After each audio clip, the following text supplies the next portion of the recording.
بسم اللہ الرحمن الرحیم۔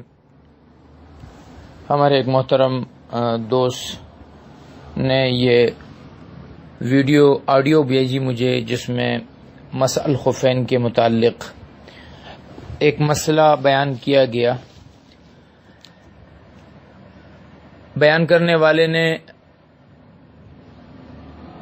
موجودہ زمانے میں پہننے والے ساکس جو انتہائی باریک کپڑے کے موزے جسے جرابے بھی کہتے ہیں، وہ اس پر مسح کے متعلق جواز کو بیان کیا اور پھر اس کے متعلق دلائل پیش کیے۔ اس پوری آڈیو کو سننے کے بعد جو باتیں سامنے آئی، اس میں سب سے پہلی بات اس بیان کرنے والے کی کم علمی اور احادیث مطہرہ اور لغت عربی سے ناواقفیت ہے۔ سب سے پہلی بات جو ثابت کرنے کی تھی، جو انہیں ثابت کرنی چاہیے تھی، وہ یہ کہ یہ جو آج ہم جس موزے کو پہنتے ہیں، جس ساکس کو پہنتے ہیں، جس جرابے کو پہنتے ہیں، کیا یہ شرعی طور پہ وہ جراب یا وہ خف ہے جو آپ علیہ الصلاۃ والسلام کے زمانے میں آپ علیہ الصلاۃ والسلام یا صحابہ نے یا اس زمانے کے عرف میں لوگ استعمال کرتے تھے؟ اس کے لیے ہمیں احادیث مطہرہ پر جانے کے بجائے ہمیں عربی لغت کی طرف جانا چاہیے کہ کیا عربی لغت میں اور اس زمانے کے فقہا نے اس زمانے میں جو خف یا جو جراب تھا اس کو دیکھ کر جو شرائط مقرر فرمائے ہیں، وہ شرائط اپنی طرف سے مقرر فرمائے ہیں یا وہ شرائط اس زمانے کے جورب کو دیکھ کر مقرر فرمائے؟ کیونکہ قرآن بلسان عربی نازل ہوا ہے، عربی زبان میں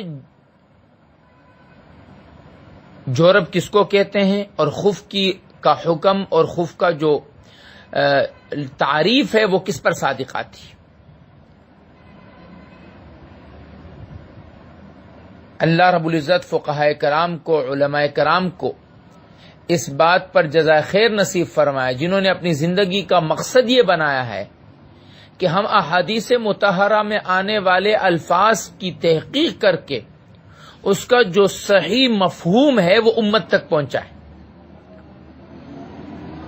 اس مفہوم کو بیان کرتے ہوئے علامہ ابن نجیم رحمہ اللہ نے لکھا ہے، وَلَا يَجُوزُ الْمَسْحُ عَلَى الْجَوْرَبِ الرَّقِيقِ مِنْ غَزْلٍ أَوْ شَعْرٍ بِلَا خِلَافٍ وَلَوْ كَانَ ثَخِينًا يَمْشِي بِهِ مَعَهُ فَرْسَخًا فَصَاعِدًا فَعَلَى الْخِلَافِ۔ فرمایا کہ پتلے جورب جو کسی بالوں سے یا کسی سوت سے بنائے جاتے ہیں، اس میں کسی کا اختلاف نہیں ہے کہ یہ اس پر مسح کرنا جائز نہیں ہے۔ چاروں ائمہ اس بات پر متفق ہے کہ کسی بھی پتلے موزے پر مسح کرنا جائز نہیں ہے، چاہے امام ابو حنیفہ رحمہ اللہ ہو، چاہے امام مالک رحمہ اللہ ہو، چاہے امام شافعی رحمہ اللہ ہو، چاہے امام احمد بن حنبل رحمہ اللہ۔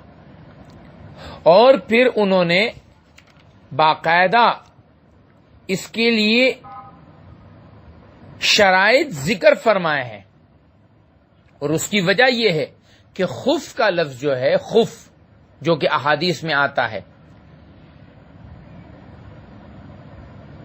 اس خف سے مراد عربی میں صرف چمڑے کا موزہ ہوتا ہے۔ خف سے مراد دوسرا موزہ نہیں ہو سکتا۔ اور مسح الخفین جو ہے یہ قرآن سے ثابت نہیں ہے، لیکن احادیث مطہرہ میں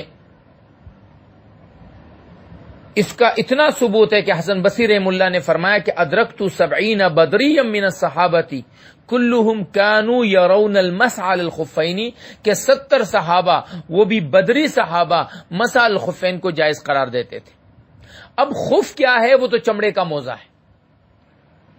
تو اس کا مطلب یہ ہے کہ خف پر مسا جائز ہے، خف کے علاوہ دوسری چیز پر مسا جائز نہیں ہے۔ اب اس زمانے میں کچھ ایسے موزے جو کپڑے سے بنتے تھے، کیونکہ جو سرد علاقے ہیں وہاں پر لوگ پہنتے تھے، تو اس کو جب دیکھا گیا تو اس میں وہ صفات پائی گئی جو خف کے اندر ہے۔ خف کی صفات کیا ہے؟ نمبر 1، وہ پانی کو اندر جانے نہیں دیتا۔ نمبر 2، وہ اپنی ذات سے خود بغیر باندھے ہوئے، بغیر کسی ربڑ کے وہ پیر کے پنڈلی پر جم جاتی ہے، وہ چمڑا، وہ موزہ جم جاتا ہے۔ اور نمبر 3، بغیر جوتے کے اس میں سفر کرنا ممکن ہے۔ بعض علماء نے 8000 قدم لکھے ہیں کہ اگر آپ اس میں بغیر جوتے کے 8000 قدم چلے تو وہ پھٹے نہ۔ یہ علماء کرام نے یہ جو شرائط ذکر کی ہیں یہ اپنی طرف سے ذکر نہیں کی، یہ احادیث مطہرہ جو کہ ان کے سامنے آئی، اس زمانے کا جو رسم و رواج ان کے سامنے آیا اس سے یہ شرائط تھی۔ یہ 3 شرائط ہیں، ایک اس کے اندر پانی نہ جاتا ہو، نمبر 2 پنڈلی پر خود جمتے ہو وہ، اور نمبر 3 8000 قدم اس میں چلے، فرسخ کے معنی ہیں، تو وہ پھٹے نہیں۔ اب ہم سوکس پہ آتے ہیں۔ سوکس آپ ذرا سا گیلا بھاری ہاتھ پھیریں آپ کو اندر تری محسوس ہوگی۔ آپ اگر اس کے اوپر جو پنڈلی کا حصہ ہے اس میں ربڑ نہ ڈالے وہ وہاں پر جم نہیں سکتا۔ اور 8000 قدم تو کیا، آپ 1000 قدم جائیں گے وہ نیچے آپ کے پیروں کے نیچے سے وہ جو سوکس ہے وہ نکل جائے گا۔ لہذا یہ کچھ لوگ جنہوں نے اس طرح کے اقوال کیے، یہ جمہور امت کے خلاف ایک عمل ہے۔ جمہور امت اس بات پر متفق ہے کہ جتنی بھی احادیث اس آڈیو میں بیان کی گئی ہے یہ ساری شرائط خفین موزے کے جو چمڑے کے موزے ہیں اس کے لیے ہے، یا وہ موزے جو چمڑے کی طرح مضبوط ہو، چمڑے کی طرح مضبوط ہو اس کے لیے ہے۔ یہ عام سوکس پر مسح کرنا شرعاً جائز نہیں ہے، اور جو شخص اس کو جائز قرار دیتا ہے وہ احادیث مطہرہ کے معانی اور اس کے مفہوم کی بالکل خلاف ورزی کر رہا ہے۔ اللہ رب العزت اس کو ہدایت نصیب